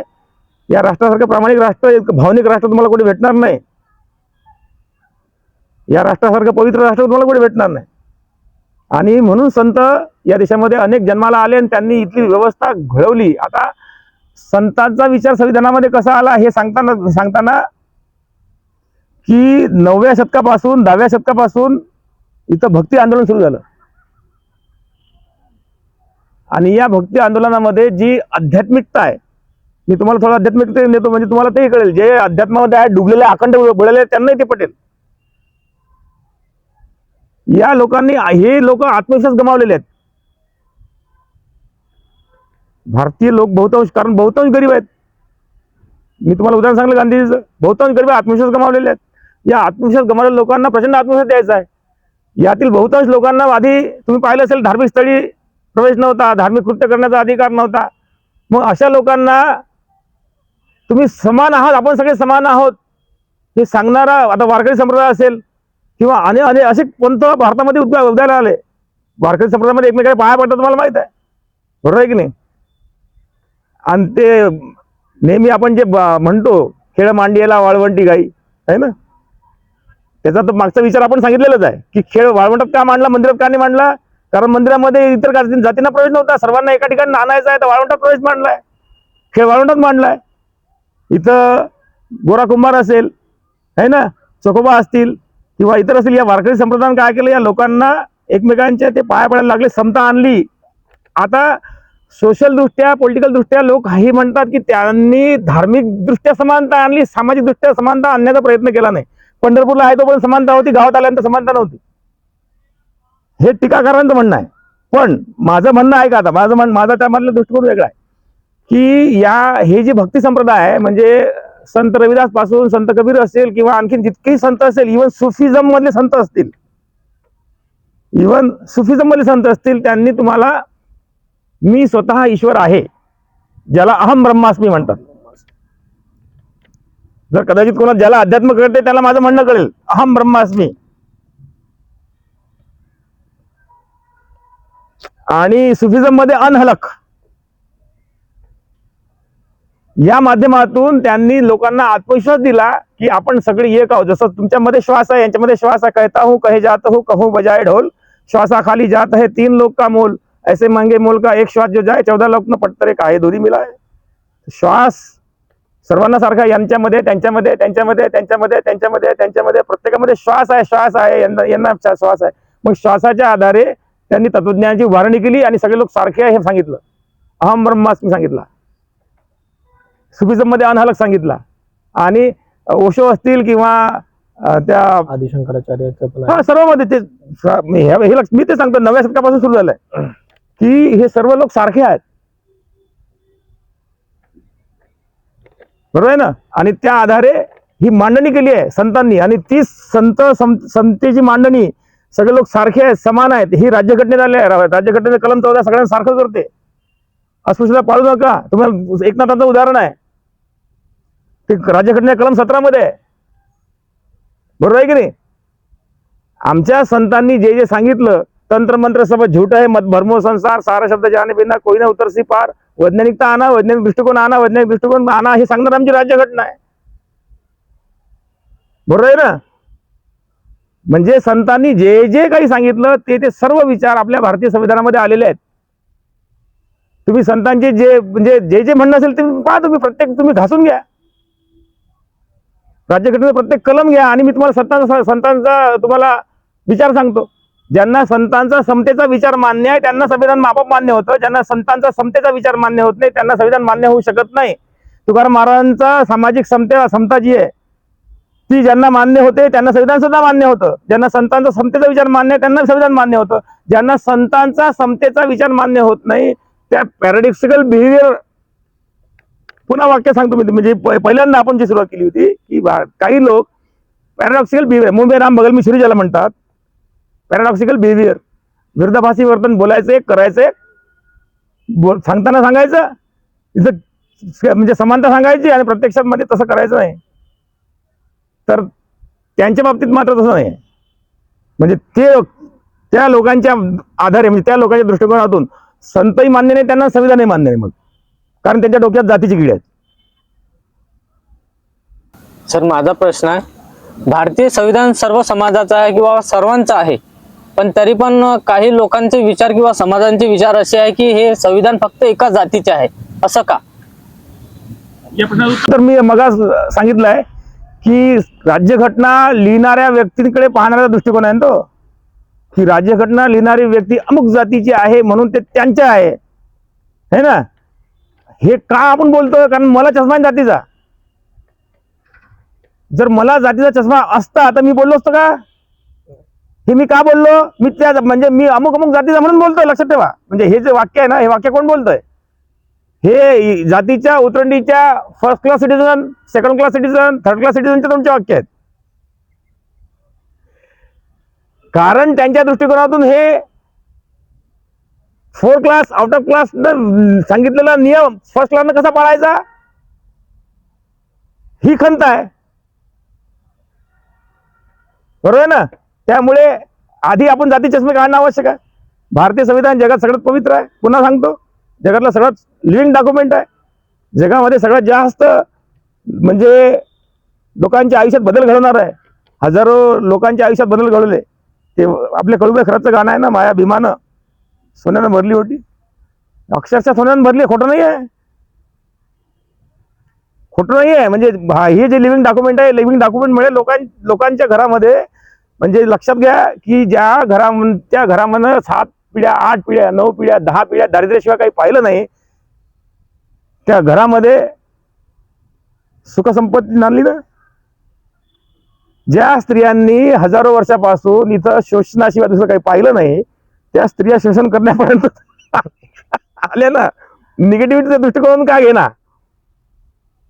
त्या स्त्रिया सगळ्या आज तुम्ही पाहिलं राष्ट्रपती झाल्या, पंतप्रधान झाल्या, या देशाच्या, म्हणजे कोणतं काम नाही स्त्री करतात, सगळं काम करायला लागल्या. म्हणजे आज त्यांच्यावर हा आरोप करायला लागले स्त्रिया शोषण करतात, म्हणजे इथपर्यंत परिस्थिती येऊन पोहोचली ना. पुढे कोणाचा प्रश्न आहे? सर, माझा एक प्रश्न होता. संविधान जे आहे ते सर्वसाधारण लोकांच्या सर्वांसाठी आहे, पण काही काही जागी म्हणजे संविधानाची उल्लंघन होते, जशी काही कुठे धूम्रपान करू नये तिथं बी तो एक त्यातला मुद्दा आहे. तर ते विटंबना सर्वसाधारण नागरिकांना होते, पण जेव्हा मोठं होते तेव्हा त्याच्यावर बोलले जाते, पण लहान होते तर मग त्याच्यासाठी काय? जेव्हा संविधानाचं उल्लंघन छोट्या प्रकारे होते तेव्हा नॉर्मल राहते सर्वांसाठी, पण जेव्हा ते मोठं होते तेव्हा वादविवाद होतात. असं माझं म्हणणं असं आहे की हे जेव्हा छोट्या छोट्या आहेत तेव्हाच का बरं याचं हे होत नाही. होतात. आता राज्यघटनेच्या तत्वांची उल्लंघन जी आहेत ही अनेक ठिकाणी तुम्हाला होताना दिसतात.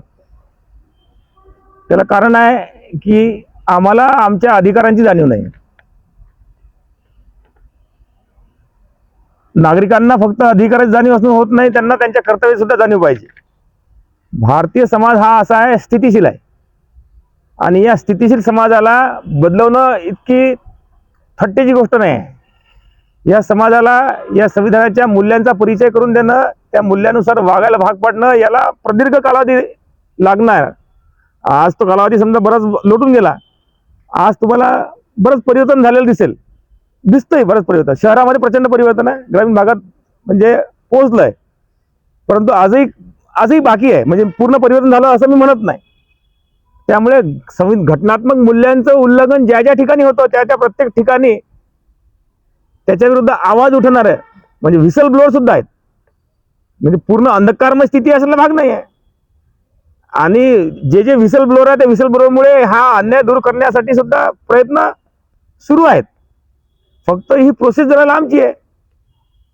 आता तात्काळ जर म्हणाल तर तात्काळ गोष्ट या लोकशाही व्यवस्थेमध्ये अति तात्काळ न्याय ही चूक आहे. कारण 100 अपराधी सुटले चालतात, पण एक निरपराध आतमध्ये जाऊ नये, या स्टेटमेंटशी मी सहमत आहे. त्यामुळे जो अपराधी असेल आधी त्याची सर्व बाजूने सांगोपांग चर्चा झाली पाहिजे, त्याच्यावर सल्लामसलत झालं पाहिजे, एक प्रदीर्घ काळ त्यावर गेला पाहिजे, आणि नंतर त्याला शिक्षा झाली पाहिजे. म्हणजे भावनेच्या भरात जाऊन कोणालाही शिक्षा होता कामा नये. समजा उदाहरणार्थ या 4 समोर सांगितलं की हा आरोपी आहे, नाही मग तात्काळ याला ऑन स्पॉट म्हणजे मारून टाका, फाशी द्या, ही लोकशाही नाही आहे. इव्हन ब्रिटिश काळात सुद्धा तुम्हाला पाहिलं असेल की ते due process of law follow करतात. तर due process of law he follow झाली पाहिजे. म्हणजे जिथं जिथं उल्लंघन होतं, लहान लहान गोष्टीचं उल्लंघन होतं, त्या ठिकाणी मग जर तुम्हाला जागरूक नागरिक पाहिजे त्याकरता ते व्हिसल ब्लोअर पाहिजे. ते व्हिसल ब्लोअर असले तर हे ताबडतोब बंद होईल. पण ते व्हिसल ब्लोअर सुद्धा तुमच्यामध्ये क्षमता पाहिजे बोलण्याची. व्हिसल ब्लोअर म्हणजे जो आवाज उठवतो, आवाज उठवणारा पाहिजे. उल्लंघन जिथं होतं तिथं व्हिसल ब्लोअर आवश्यक आहे.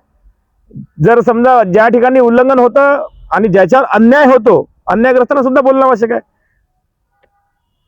अन्यायग्रस्तांसमोर येणं आवश्यक आहे. अन्यायग्रस्त समोर येत नसेल तर व्हिसल ब्लोअर आवश्यक आहे. ज्या ठिकाणी अन्यायग्रस्त बोलत नाही त्या ठिकाणी व्हिसल ब्लोअरची भूमिका महत्वाची आहे. आणि व्हिसल ब्लोअर प्रोटेक्शन बिल सुद्धा आपल्या देशात मंजूर झालेलं आहे. त्यामुळे असं काळजी करू नका की तुम्ही व्हिसल ब्लोअर झाले म्हणजे तुम्हाला प्रोटेक्शन मिळणार नाही. हा एक आहे की पुन्हा तुम्हाला विषयांतर करून सांगतो की राष्ट्रीय मुद्द्यावर बोलणं सोपी आहे, राष्ट्रीय मुद्द्यावर टीका करणं सोपी आहे, परंतु स्थानिक मुद्द्यावर बोलणं कठीण असतं. पंतप्रधान टीका तुम्ही करू शकता बसल्या बसल्या, त्यांना कुठे माहीत पडणार आहे. पण इथं बसल्या बसल्या जर तुम्ही समजा गावातल्या स्थानिक जर एखाद्या नेत्यावर टीका करायला तुम्हाला तात्काळ मार बसतो. राष्ट्रीय मुद्द्यावर बोलणं चर्चा करणं सोपी असतं. स्थानिक मुद्द्यावर म्हणजे लहान लहान गोष्टी म्हणजे ज्याला म्हणतात ना, म्हणून स्थानिक प्रश्न महत्वाचे असतात. स्थानिक प्रश्न सोपं नाही सोडणं. स्थानिक लेवलला राज्यघटना इम्प्लिमेंट करणं इतकं सोपं नाही आहे. त्याकरता व्हिसल ब्लोअर लागतो, त्याकरता तुम्हाला हिंमत लागते आणि त्याकडे संघटन पाहिजे. धन्यवाद सर. सर, आजचे प्रश्न पाहता एक गोष्ट स्पष्ट होते की लोकांमध्ये प्रश्न आहेत पण संवाद कमी. राईट. शिक्षक आणि संविधान अभ्यासक म्हणून समाजाला तुम्ही एकच संदेश द्यायला असेल तो काय असेल? फक्त भारतीय व्हा. तुम्ही फक्त भारतीय झाले की भारतात सगळ्या समाज सोडलाय. या जातीचा, त्या जातीचा, त्या धर्माचा या देशाला काय आवश्यकता आहे? फक्त भारतीय व्हा, माणूस व्हा. म्हणजे एक भावनिक अपील सांगतो, मला जे वाटतंय ते सांगतो, कारण आपला मुद्दा संविधानाचा म्हणून बोलतोय. फक्त माणूस व्हा, फक्त भारतीय व्हा, सगळ्या समाज सुटतात. काहीच कोणाला सांगायचं काम नाही. नाही तर परिस्थिती अशी इतकी गंभीर झाली आज की एखादं बलात्काराचं प्रकरण घडलं तर ती कोण्या जातीची आहे मुलगी, तिथून पासून मग प्रतिक्रिया द्यायची हे ठरवतात.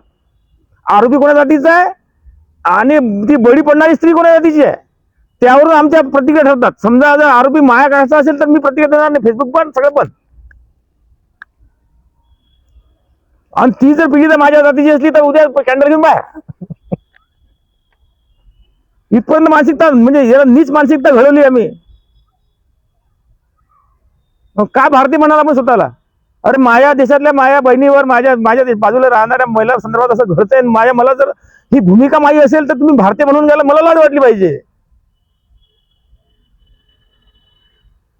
याचा कुठेतरी गांभीर्याने विचार करणं आवश्यक. म्हणून म्हणतो भावनिक, मी काय बोललो, मी भावनिक बोलतोय की मी आधी भारतीय होऊ, आपण आधी माणूस होऊ, बाकी कशी आवश्यकता नाही, बाकी सगळ्या समस्या आपोआप सुटतात. जय संविधान. थांबूया. खूप खूप धन्यवाद सर. आपण प्रत्येक प्रश्नाची उत्तरे देऊन आम्हाला संविधान समजण्याकरिता खूप मदत केली. सर्वांना सांगायचं आहे की आजच्या कार्यक्रमात भाषण नव्हतं, तो एक संवाद होता. संविधान वाचणं महत्त्वाचं आहे, पण ते समजून घेणं आणि रोजच्या आयुष्यात उतरवणं यालाच खरी लोकशाही म्हणता येईल. धर्म, जात, लिंग, पैसा, राजकारण या सर्वांच्या पलीकडे भारतीय संविधान एक ओळख देते नागरिक म्हणून.